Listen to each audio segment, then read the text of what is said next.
جس سے کہ انسان کے اوپر اللہ کی رحمت برستی ہے، اس کو کہتے ہیں استغفار۔ استغفر اللہ ربی من کل ذنب واتوب الیہ۔ قرآن مجید میں اللہ رب العزت نے حکم فرمایا واستغفر اللہ، استغفار کرو۔ ہمارے اکابر یہ معمول بتاتے ہیں روزانہ، استغفر اللہ ربی من کل ذنب واتوب الیہ۔ اس کو دن میں کم از کم 100 مرتبہ صبح، 100 مرتبہ شام، زیادہ وقت ہو تو 200 مرتبہ بھی پڑھ سکتے ہیں۔ مگر جب پڑھ رہے ہوں تو ذرا اپنے گناہوں پر ندامت بھی دل میں محسوس کریں۔ یہ نہ ہو کہ زبان پہ استغفار چل رہا ہے اور دن میں گناہوں کے خیال چل رہے ہیں۔ رابعہ بصریہ رحمت اللہ علیہ فرماتی تھی استغفارنا یحتاج الی استغفار، کہ ہم ایسا استغفار کرتے ہیں کہ اس کے اوپر ہمیں استغفار کرنے کی ضرورت ہے۔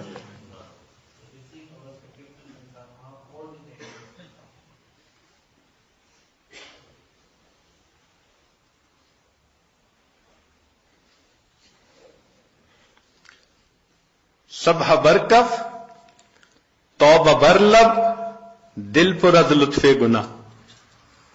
ہاتھ میں تسبیح، زبان پہ توبہ اور دل گناہ کی لذت میں پڑا ہوا ہے۔ معصیت را خن میں آیت بر استغفار ماں، میرے استغفار کے اوپر تو گناہ بھی کھڑا ہنس رہا ہے۔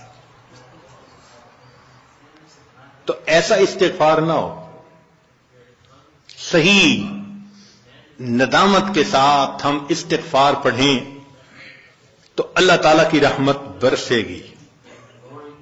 دلیل قرآن عظیم الشان،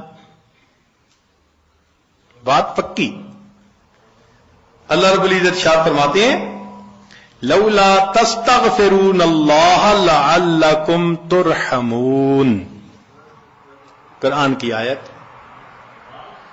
اگر یہ استغفار کرتے تو کیا ہوتا؟ اللہ تعالیٰ رحمت برساتے۔ تو اس کا مطلب ہے یہ گارنٹیڈ بات ہے کہ استغفار کرنے سے اللہ تعالیٰ کی رحمت برستی ہے، انسان کے روح کو غذا ملتی ہے۔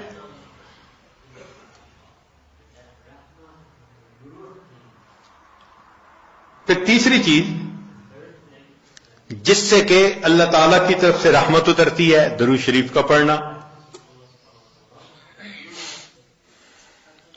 حدیث مبارکہ میں آتا ہے جو شخص ایک دفعہ درود شریف پڑھتا ہے اللہ تعالیٰ 10 رحمتیں اتارتے ہیں۔ تو 10 رحمتوں کا اترنا اس بات کی دلیل کہ روح کو غذا ملتی ہے، نور اترتا ہے انسان کے اوپر۔ ہمارے مشائخ نے فرمایا کہ 100 مرتبہ صبح اور 100 مرتبہ شام، کم از کم اتنا تو درود شریف ضروری پڑھ لیں۔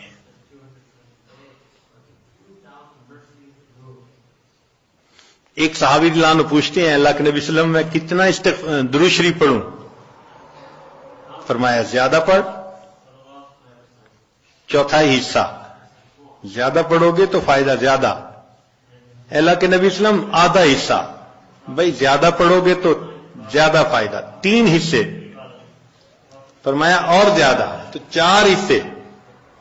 جب انہوں نے کہا کہ میں پورا وقت درود شریف پڑھنے میں لگا دوں گا، نبی اسلام نے فرمایا اذن یغفر لک ذنبک، تیرے گناہوں کو بخش دیا جائے گا اور تیرے غموں کو تیرے سر سے اتار دیا جائے گا۔ تو درود شریف کے پڑھنے سے اللہ تعالیٰ گناہوں کو معاف کرتے ہیں اور دھو دیتے ہیں۔ صدیق اکبر رضی اللہ عنہ فرمایا کرتے تھے کہ ٹھنڈا پانی آگ کو اتنا جلدی نہیں بجھاتا جتنا جلدی درود شریف کا پڑھنا انسان کے دلوں کی ظلمت کو مٹا دیتا ہے۔ سیدنا علی رضی اللہ عنہ فرمایا کرتے تھے کہ اگر اللہ تعالیٰ اور اس کے رسول صلی اللہ علیہ وسلم نے تسبیح، تکبیر، تحمید، تحلیل ان کے فضائل نہ بتائے ہوتے تو میں اپنا پورا وقت درود شریف کے پڑھنے میں گزار دیتا۔ تو ہم بھی درود شریف پڑھیں، کم از کم 100 مرتبہ صبح اور 1 مرتبہ شام. اس سے کیا ہوگا کہ دل کو غذا پہنچ جائے گی. چوتھی چیز اللہ کا ذکر کرنا، ذکر لسانی یا ذکر قلبی جیسا بھی معمول ہو. ذکر کے کرنے سے اللہ تعالی کی رحمت اترتی ہے، اور حدیث پاک سے دلیل نزلت علیہم السکینہ، ان کو رحمت ڈھانپ لیتی ہے. ملائکہ آ جاتے ہیں ان کے اوپر، جہاں لوگ مل بیٹھتے ہیں مختلف جگہوں سے آئے ہوئے اللہ کو یاد کرنے کے لیے. تو ذکر کرنے سے سکینہ کا نازل ہونا بھی اس بات کی دلیل کہ انسان کے دل کو غذا ملتی ہے. ذکر سے ذات کی محبت بھی پیدا ہوتی ہے. جتنا جس چیز کا تذکرہ زیادہ کریں اتنا اس سے محبت ہوتی ہے. تو کثرت ذکر کا حکم اس لیے کہ اس سے اللہ رب العزت کی محبت انسان کے دل میں پڑتی ہے. یہ نغمہ فصل گلو لالا کا نہیں پابند، بہار ہو کہ خزاں لا الہ الا اللہ. ہمیشہ ذکر کرنا ہے، ہر وقت کرنا ہے. موسموں کے بدلنے کا اس پہ اثر نہیں ہوتا. اس لیے ہمارے اکابر صبح شام کا کچھ وقت تھا جس میں تنہائی میں بیٹھ کے اللہ کا ذکر کثرت کے ساتھ کیا کرتے تھے.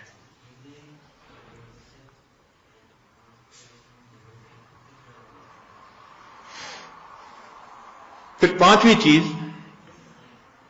جس سے کہ انسان کے اوپر رحمت اترتی ہے وہ ہے اتباع سنت. جتنا ہر عمل سنت کے مطابق ہوتا جائے گا اتنا اللہ کی رحمت ہم پہ برستی جائے گی. جتنا ہر عمل سنت کے مطابق. اس لیے ہمارے سلسلہ آگیا نقشبندیہ میں بیعت ہونے کے بعد پہلا کام یہی بتاتے ہیں، ہر کام کو سنت کے مطابق کرنا ہے.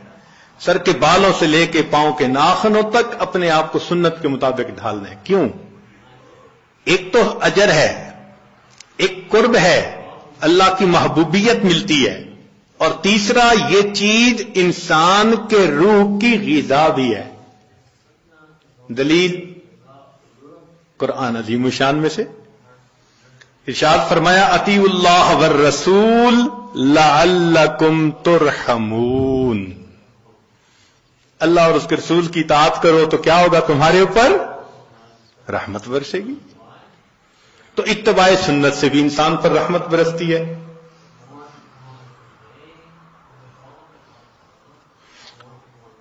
پھر چھٹی چیز اہل اللہ کی صحبت اختیار کرنا.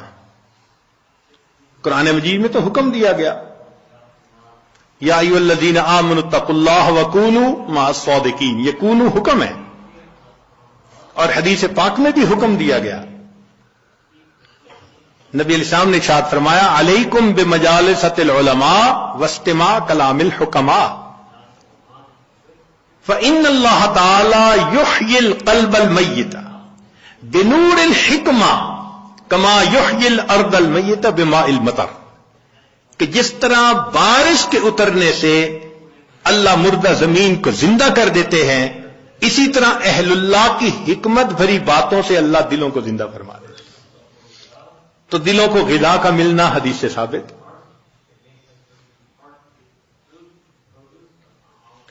اس لیے تو فرمایا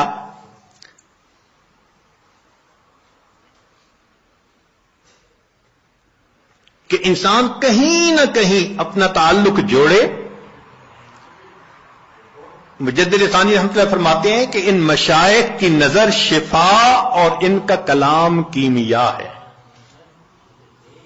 ان کا کلام کیمیا اور ان کی نظر شفا ہے.